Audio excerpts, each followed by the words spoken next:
ಭಾರತ ಪರೋಕ್ಷ ಯುದ್ಧವನ್ನ ಈಗ ಆಲ್ರೆಡಿ ಸಾರ್ಬಿಟ್ಟಿದೆ. ಕ್ಷಿಪಣಿ ಆರಿಸಲಿಲ್ಲ, ಬಾಂಬನ್ನ ಹಾಕಿಲ್ಲ, ಅದಕ್ಕೂ ಮುಂಚೆ ಏನೇನೆಲ್ಲ ಮಾಡ್ಬೋದು, ಕಟ್ಟಾಕ್ಬೋದು ಅದು ಮಾಡ್ತಾ ಇದೆ. ಇದರ ಮುಂದುವರೆದ ಭಾಗವಾಗಿ ನೋಡ್ತಾ ಹೋದಾದ್ರೆ ಪಾಕಿಸ್ತಾನದ ಮೇಲೆ ಯುದ್ಧಕ್ಕೆ ಭಾರತ ಸರ್ವ ರೀತಿಯಲ್ಲೂ ಕೂಡ ಸನ್ನದ್ಧವಾಗಿದೆ. ಭಾರತದ ಸಮರ ಸಿದ್ಧತೆಯನ್ನು ನೋಡಿ ಪಾಕಿಗೆ ಢವಢವ ಅಂತ ಇದೆ. ಹೇಗಾದ್ರೂ ಮಾಡಿ ನಿಲ್ಲಿಸ್ರಪ್ಪ ಅಂತ ವಿಶ್ವ ನಾಯಕರನ್ನ ಗೋಗರಿತಾ ಇದ್ದಾರೆ. ವಿಶ್ವ ನಾಯಕರ ನೆರವನ್ನ ಬೇಡ್ತಾ ಇರುವಂತದ್ದು ಪಾಕಿಸ್ತಾನ. ವಿಶ್ವಸಂಸ್ಥೆ ಭದ್ರತಾ ಮಂಡಳಿಯಲ್ಲಿ ಪಾಕ್ ಅಳಲನ್ನ ತೋಡ್ಕೊಳ್ತಾ ಇದೆ. ಭಾರತದ ಯುದ್ಧಕ್ಕೆ ಕಡಿವಾಣ ಹಾಕ್ಲಿಕ್ಕೆ ಮನವಿಯನ್ನ ಮಾಡ್ಕೊಳ್ತಾ ಇದ್ದಾರೆ. ಅಲ್ಲೋಗಿ ಮನವಿ ಮಾಡ್ಕೊಳ್ತಾರೆ, ಇಲ್ಲಿ ಬಂದು ಬಾಯಿಗೆ ಬಂದಂಗೆ ಮಾತನಾಡ್ತಾರೆ. ನಾವು ಯುದ್ಧಕ್ಕೆ ರೆಡಿ, ನಮ್ಮ ಹತ್ರ ಅಣ್ವಸ್ತ್ರ ರೆಡಿ ಇದೆ, ನಾವು ರೆಡಿ ಆಗ್ಬಿಟ್ಟಿದೀವಪ್ಪ, ಬರ್ರಪ್ಪ ನೀವು ಅಂತ ಬೇರೆ ಇಲ್ಲಿ ಆಹ್ವಾನ ಕೊಡ್ತಾರೆ, ಪಂಥ ಆಹ್ವಾನವನ್ನ. ಆದ್ರೆ ಅಲ್ಲಿ ನೋಡಿದ್ರೆ ವಿಶ್ವಸಂಸ್ಥೆಯಲ್ಲಿ ಕಾಲಿಟ್ಕೊಳ್ಳುವಂತ ಪರಿಸ್ಥಿತಿ ಇದೆ ಪಾಕಿಸ್ತಾನಕ್ಕೆ. ಪಾಕ್ ಮನವಿಗೆ ವಿಶ್ವಸಂಸ್ಥೆಯಲ್ಲಿ ಸಿಕ್ಕಿಲ್ಲ ಮನ್ನಣೆ.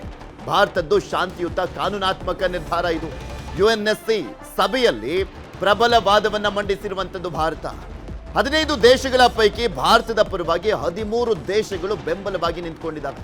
ಪಾಕಿಸ್ತಾನಕ್ಕೆ ಚೀಮಾರಿ ಹಾಕಿರುವಂಥದ್ದು America, Russia, Saudi, Qatar, Arab ಜೊತೆ ಟರ್ಕಿಯೂ ಕೂಡ ಸೈಲೆಂಟ್ ಆಗ್ಬಿಟ್ಟಿದೆ. ಯಾವುದೇ ಮುಸ್ಲಿಂ ರಾಷ್ಟ್ರಗಳು ಕೂಡ ಇವರಿಗೆ ಸಪೋರ್ಟಿಂಗ್ ನಿಂತ್ಕೊಳ್ತಾ ಇಲ್ಲ.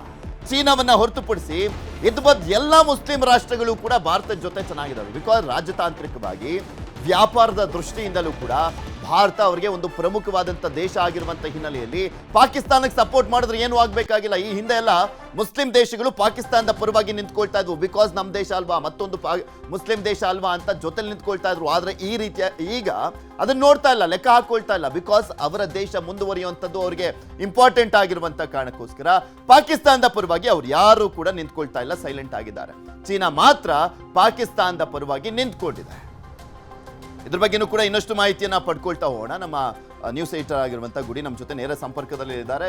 ಗುಡಿ, ಪಾಕಿಸ್ತಾನ ಏನೇನೆಲ್ಲ ಮಾಡ್ತಾ ಇದೆ ಅನ್ನುವಂಥದ್ರ ಬಗ್ಗೆ ಇಡೀ ಜಗತ್ತಿನ ಮುಂದೆ ಬೆತ್ತಲೆ ಮಾಡುವಂತ ಕೆಲಸವನ್ನ ಭಾರತ ಮಾಡ್ತಾನೆ ಇದೆ. ಇದೇ ಸಂದರ್ಭದಲ್ಲಿ ಭಾರತ ಎಲ್ಲ ಅಟ್ಯಾಕ್ ಮಾಡಿಬಿಡುತ್ತೆ ಅನ್ನುವಂಥ ಕಾರಣಕ್ಕೋಸ್ಕರ ಗೋಗರಿಯುವಂತ ಪರಿಸ್ಥಿತಿ, ಕಾಲಿಡಿಯುವಂತ ಪರಿಸ್ಥಿತಿ ಪಾಕಿಸ್ತಾನದಲ್ಲಿ ಇರುವಂಥದ್ದು. ಅವ್ರು ಏನೇ ಬಂದು ಮಾಧ್ಯಮ ಮುಂದೆ ಸ್ಟೇಟ್ಮೆಂಟ್ ಕೊಡ್ಬೋದು, ಅದು ಬರೀ ಉತ್ತರನ ಪೌರುಷ ಒಲೆ ಮುಂದೆ ಅನ್ನುವ ರೀತಿಯಲ್ಲಿ ಇರುವಂಥದ್ದು. ಆದ್ರೆ ವಿಶ್ವಸಂಸ್ಥೆ ಬಳಿ ಹೋಗ್ಬಿಟ್ಟು ಭಾರತವನ್ನ ದಯವಿಟ್ಟು ಮನವೊಲಿಸಿ ಅಂತ ಕೇಳ್ಕೊಳ್ತಾ ಇದಾರಲ್ಲ, ಏನೇನೆಲ್ಲ ಡೆವಲಪ್ಮೆಂಟ್ಸ್ ನೋಡ್ತಾ ಹೋಗ್ಬೋದು ಇದ್ರ ಬಗ್ಗೆ?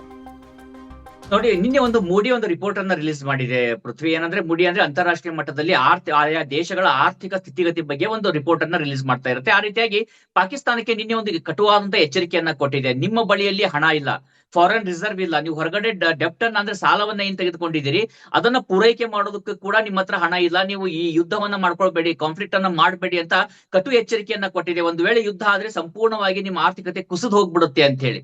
ಇದ್ಯಾವುದೂ ಎಚ್ಚರಿಕೆ ಮುಂಚೆ ಅವ್ರಿಗೆ ಇರ್ಲಿಲ್ವಾ ಅಂತ ಹೇಳಿ ಭಾರತವನ್ನ ನಿರಂತರವಾಗಿ ಕೆಣಕ್ತಾ ಬಂದಿತ್ತು. ಒಂಥರ ಸ್ಲೀಪಿಂಗ್ ಎಲಿಫೆಂಟ್ ತರ ಭಾರತ ಚಿಕ್ಕ ಚಿಕ್ಕ ವಿಷಯಗಳಿಗೆ ತುಂಬಾ ತಲೆ ಕೆಡಿಸ್ಕೊಳ್ಳೋದಿಲ್ಲ, ಅಥವಾ ಏನೇ ಇದ್ದಾಗ ಅಲ್ಲಿಂದ ಅಲ್ಲೇ ಉತ್ತರವನ್ನು ಕೊಡ್ತಾ ಇರುತ್ತೆ. ಆದ್ರೆ ಈ ಬಾರಿ ಅಮಾಯಕರ ರಕ್ತವನ್ನ ನೆಲಕ್ಕೆ ಹರಿಸಿರುವಂತದ್ದಿದೆ. ಅದಕ್ಕೆ ಭಾರತ ಇಷ್ಟು ಕಠಿಣವಾದಂತಹ ನಿರ್ಧಾರವನ್ನ ತೆಗೆದುಕೊಳ್ತಾ ಇದೆ. ಈಗ ಭಾರತದ ಮನವನ್ನ ಒಲಿಸೋದಕ್ಕೆ ಇವ್ರು ಯಾರೆಲ್ಲ ಬಳಿಯಲ್ಲಿ ಹೋಗ್ತಾ ಇದ್ದಾರೆ ನೋಡಿ.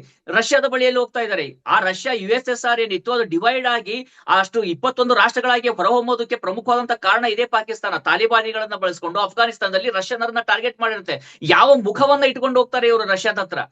ಇನ್ನ ಇವ್ರು ಹೋಗ್ತಾ ಇರುವಂತದ್ದು ಸೋಮಾಲಿಯಾದ ಹತ್ರ ಹೋಗಿ ನಾವು ಸಪೋರ್ಟ್ ಕೊಡಿ ನಮಗೆ ಅಂತ ಕೇಳ್ತಾ ಇದ್ದಾರೆ. ಟರ್ಕಿ ಒಂದ್ ರೀತಿಯಿಂದ ಮೇಲೆ ಒಂದು ಬಣ್ಣ ಒಳಗಡೆ ಒಂದು ಬಣ್ಣ ಅನ್ನೋ ರೀತಿಯಾಗಿ ಅವ್ರಿಗೆ ಸಹಾಯ ಮಾಡದೇ ಇರ್ಲಿ, ಭಾರತಕ್ಕೆ ಅತಿ ದೊಡ್ಡ ಡಿಫ್ರೆನ್ಸ್ ಆಗೋದಿಲ್ಲ. ಚೈನಾದ ಕಥೆಯೂ ಹಂಗೆ, ಅಲ್ಲಿ ಆರ್ಥಿಕತೆ ಕುಸಿತಾ ಇದೆ. ಟ್ರಂಪ್ ಬಂದ ಮೇಲಂತೂ ಅಲ್ಲಿ ಸಾಕಷ್ಟು ನಿರುದ್ಯೋಗ ಹೆಚ್ಚಳವಾಗ್ತಾ ಇದೆ. ಭಾರತದ ಜೊತೆಲಿ $125 ಬಿಲಿಯನ್ ನಷ್ಟು ವಹಿವಾಟು ಇರುವಂತದ್ದು, ಹೆಚ್ಚಾಗಿ ನಾವು ಆಮದನ್ನ ಮಾಡ್ಕೊಳ್ತೀವಿ. ಅದನ್ನ ಮೇಲೆ ತನ್ನ ಹೊಟ್ಟೆ ಮೇಲೆ ತಾನೇ ಕಲ್ಲನ್ನ ಹಾಕಿಕೊಳ್ಳುತ್ತಾ ಚೀನಾ ಅನ್ನುವಂಥದ್ದು ಮತ್ತೊಂದು ಕಡೆ ಪ್ರಶ್ನೆ. ಇನ್ನು ಅಮೆರಿಕದ ಬಳಿ ಪಾಕಿಸ್ತಾನ ಹೋಗ್ತಾ ಇದೆ. ವಿಶ್ವಸಂಸ್ಥೆ ಭದ್ರತಾ ಮಂಡಳಿಯಲ್ಲಿ ನಿನ್ನೆ ಮನವಿಯನ್ನ ಮಾಡಿಕೊಂಡು ಇವ್ರು ಏನ್ ಮಾಡಿದ್ರು, ಒಂದು ಕ್ಲೋಸ್ ಡೋರ್ ಮೀಟಿಂಗ್ ಅನ್ನ ಮಾಡೋಣ ಅಂತ ಹೇಳಿ. ಇವರ ಸಂಪೂರ್ಣವಾಗಿ ಭ್ರಷ್ಟಾಚಾರ, ಇವರ ಒಂದು ಈ ಭಯೋತ್ಪಾದನೆಯನ್ನ ಅದನ್ನ ಮುಚ್ಚಿಡುವಲ್ಲಿ ಮಾಡ್ತಿರುವಂತ ಭ್ರಷ್ಟಾಚಾರ ಮಾಡ್ತಾ ಬರ್ತಾ ಇತ್ತಲ್ಲ ಇಷ್ಟು ದಿನ, ಎಲ್ಲರ ಕಣ್ಣೀರಿಗೆ ಮಣ್ಣೆರಿಸುವಂತದ್ದನ್ನ, ಅದನ್ನ ಈ ಬಾರಿ ಎಷ್ಟು ದಿನ ಅಂತ ಮಣ್ಣೆರಿಸಲಾಗತ್ತೆ. ಹೀಗಾಗಿ ಯಾವ ದೇಶಗಳು ಕೂಡ ಅವರಿಗೆ ಸಪೋರ್ಟ್ ಅನ್ನ ಮಾಡ್ತಾ ಇಲ್ಲ. ಒಂದು ವೇಳೆ ಭಾವಿಸೋಣ ಪೃಥ್ವಿ, ಎಲ್ಲಾ ದೇಶಗಳು ಪಾಕಿಸ್ತಾನಕ್ಕೆ ಸಪೋರ್ಟ್ ಮಾಡ್ತಾ ಇದಾವೆ, ಭಾರತದ ಮೇಲೆ ಒತ್ತಡವನ್ನ ಹೇರ್ತವೆ ಅಂತ ಇಟ್ಕೊಳ್ಳಿ, ನೀವು ಯುದ್ಧವನ್ನ ಮಾಡಬೇಡಿ ಅಂತ ಹೇಳಿ. ಭಾರತ ಕೇಳುವಂತ ಸ್ಥಿತಿಯಲ್ಲಿ ಇದೆಯಾ? ನೇರವಾಗಿ ಈಗ ಆಲ್ರೆಡಿ ಜೈಶಂಕರ್ ಅವರು ಹೇಳಿದ್ದಾರೆ, ನಮ್ಮ ಜೊತೆಯಲ್ಲಿ ಪಾರ್ಟ್ನರ್ ಆಗಂಗಿದ್ರೆ ಹಾಗೆ ನಮಗೆ ಪ್ರೀಚ್ ಮಾಡಕ್ ಬರಬೇಡಿ ಅಂತ ಹೇಳಿ. ರಷ್ಯಾ ಉಕ್ರೇನ್ ವಾರ್ನ ತಡೆಯೋದಕ್ಕಾಯ್ತಾ ಇದೇ ವಿಶ್ವಸಂಸ್ಥೆ ಭದ್ರತಾ ಮಂಡಳಿಗೆ, ವಿಶ್ವದ ಪ್ರವರ್ಗಳಿಗೆ? ಇಲ್ಲಿ ಹಮಾಸ್ ಯುದ್ಧವನ್ನ ತಡೆಯೋದಕ್ಕಾಗ್ತಾ ಇದೆಯಾ? ಗಾಜಾ ಪಟ್ಟಿ ಮೇಲೆ ಇಸ್ರೇಲ್ ಮಾಡ್ತಿರುವಂತ ಬಾಂಬಿಂಗ್ ಅನ್ನ ತಡೆಯೋದಕ್ಕೆ ಸಾಧ್ಯ ಆಗ್ತಾ ಇದೆಯಾ? ಹೌತೀಸ್ ಮೇಲೆ ಇಸ್ರೇಲ್ ಮಾಡ್ತಿರುವಂತ ಬಾಂಬಿಂಗ್ ಅನ್ನ ತಡೆಯೋದಕ್ಕೆ ಸಾಧ್ಯ ಆಗ್ತಾ ಇದೆ? ಇಲ್ಲ. ಅಂದ್ರೆ ಭಾರತ ಇವತ್ತು ನಿರ್ಧಾರ ಮಾಡಿದೆ, ನಮ್ಮನ್ನ ನಾವೇ ಉಳಿಸ್ಕೊಳ್ಬೇಕು. ಇವ್ರು ಯಾವ ವಿಶ್ವಸಂಸ್ಥೆ ಇರ್ಬೋದು 75 ವರ್ಷಗಳಿಂದ ಒಂದೇ ಒಂದು ಕ್ರಮವನ್ನ ಪಾಕಿಸ್ತಾನದ ವಿರುದ್ಧ ತೆಗೆದುಕೊಂಡಿದ್ರೆ ಇವತ್ತು ಅದು ಭಯೋತ್ಪಾದನೆಯ ಒಂದು ಫ್ಯಾಕ್ಟರಿ ಆಗಿ ಹೊರಹೊಮ್ಮತಾ ಇರಲಿಲ್ಲ. ಆದ್ರೆ ಇವತ್ತಿನ ಪರಿಸ್ಥಿತಿ ಬೇರೆ ಇದೆ. ಭಾರತ ತನ್ನ ಸಿದ್ಧತೆಯನ್ನ ತಾನು ಮಾಡ್ಕೊಳ್ತಾ ಇದೆ.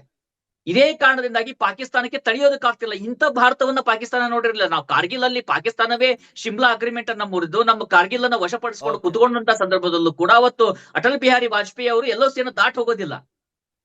ಆಮೇಲೆ ಈಗ 2008ರಲ್ಲಿ ಮುಂಬೈ ಮೇಲೆ ಅಟ್ಯಾಕ್ ಆಗಿ 160 ಜನ ಅಮಾಯಕರು ಸಾವಾಗ್ತಾರೆ, 106 ಜನ ಗಾಯಗೊಳ್ತಾರೆ. $ಬಿಲಿಯನ್ ಗಟ್ಟಲಿದ ಅತಿ ದೊಡ್ಡ ಫಿನಾನ್ಷಿಯಲ್ ಲಾಸ್ ಆಗುತ್ತೆ ಮುಂಬೈಗೆ. ಹಾಗಿದ್ದಾಗ್ಯೂ ಕೂಡ ಅವತ್ತು ಭಾರತ ಸರ್ಕಾರ ಪಾಕಿಸ್ತಾನದ ಮೇಲೆ ಒಂದೇ ಒಂದು ಕ್ರಮ ತೆಗೆದುಕೊಳ್ಳೋದಿಲ್ಲ. ಈಗ ಒಂದು ನಾರ್ಮಲಿ ಒಂದು 26 ಸಿವಿಲಿಯನ್ಸ್ ನ ಕೊಂದ್ರೆ ನಮ್ಮ ಮೇಲೆ ಕ್ರಮ ತೆಗೆದುಕೊಳ್ತಾರ ಅನ್ನುವಂತ ಒಂದು ಆಟಿಟ್ಯೂಡ್ ಅನ್ನ ಪ್ರದರ್ಶನ ಮಾಡ್ತಾ ಇತ್ತು ಪಾಕಿಸ್ತಾನ. ಆದ್ರೆ ಇವತ್ತು ಭಾರತ ಮಾಡ್ಕೊಳ್ತಿರುವಂತ ಸಿದ್ಧತೆ ಆಲ್ ಔಟ್ ವಾರ್, ಅದು ನೀರ್ನಲ್ಲಿರ್ಬಹುದು, ಅದು ಭೂಮಿ ಮೇಲಿರ್ಬೋದು, ಆಗಸದಲ್ಲಿರ್ಬೋದು, ಅಥವಾ ಅಂತರಿಕ್ಷದಲ್ಲಿರ್ಬೋದು, ಕಂಪ್ಲೀಟ್ ಆಗಿ ಆಲ್ ಔಟ್ ವಾರ್ ಅನ್ನ ಮಾಡ್ಬಿಡುತ್ತಾ ಭಾರತ ಅನ್ನುವಂತ ಭಯ ಪಾಕಿಸ್ತಾನವನ್ನ ಕಾಡ್ತಾ ಇದೆ. ಹೀಗಾಗಿ ಪ್ರತಿ ದೇಶಗಳನ್ನ ಭೇಟಿ ಮಾಡಿ ಅವರ ಮುಂದೆ ಅಂಗಲಾಚಿ ಅವರ ಕೈಕಾಲನ್ನ ಹಿಡ್ಕೊಂಡು ಬೇಡ್ತಾ ಇದೆ, ದಯವಿಟ್ಟು ಮೋದಿ ಅವರ ಮನಸ್ಸನ್ನ ಒಲಿಸಿ. ಈ ಹಿಂದೆ ಎಲ್ಲ ಆಲ್ಮೋಸ್ಟ್ ಗುಡಿ ಎಲ್ಲ ಪ್ರಧಾನಮಂತ್ರಿಗಳು ದಿಟ್ಟವಾಗಿ ಉತ್ತರವನ್ನ ಕೊಟ್ಟಿದ್ರು. ಆದ್ರೆ ಮೋದಿ ಮಾತ್ರ ಬರೀ ಲಿಮಿಟೆಡ್ ಆಪರೇಷನ್ ಮಾಡ್ಬಿಟ್ಟು ಸೈಲೆಂಟ್ ಆಗ್ತಾ ಇದ್ರು. ಈಗಲಾದ್ರೂ ಆ ಧೈರ್ಯ ತಾಕತ್ತು ಅಂತ ಏನ್ ವಿರೋಧ ಪಕ್ಷದವರು ಕೇಳ್ತಾ ಇದ್ದಾರೆ, ಅದು ಪ್ರದರ್ಶನ ಆಗುತ್ತಾ, ಯುದ್ಧದ ಮುಖಾಂತರ ಆಗುತ್ತಾ ಅಥವಾ ದೊಡ್ಡ ಮಟ್ಟದಲ್ಲಿ ಆಪರೇಷನ್ ಆಗುತ್ತಾ ಅನ್ನುವಂಥದ್ದು ಕಾದ್ ನೋಡೋಣ. ಧನ್ಯವಾದ ಗುಡಿ ನಿಮ್ಮೆಲ್ಲ ಮಾಹಿತಿಗಾಗಿ.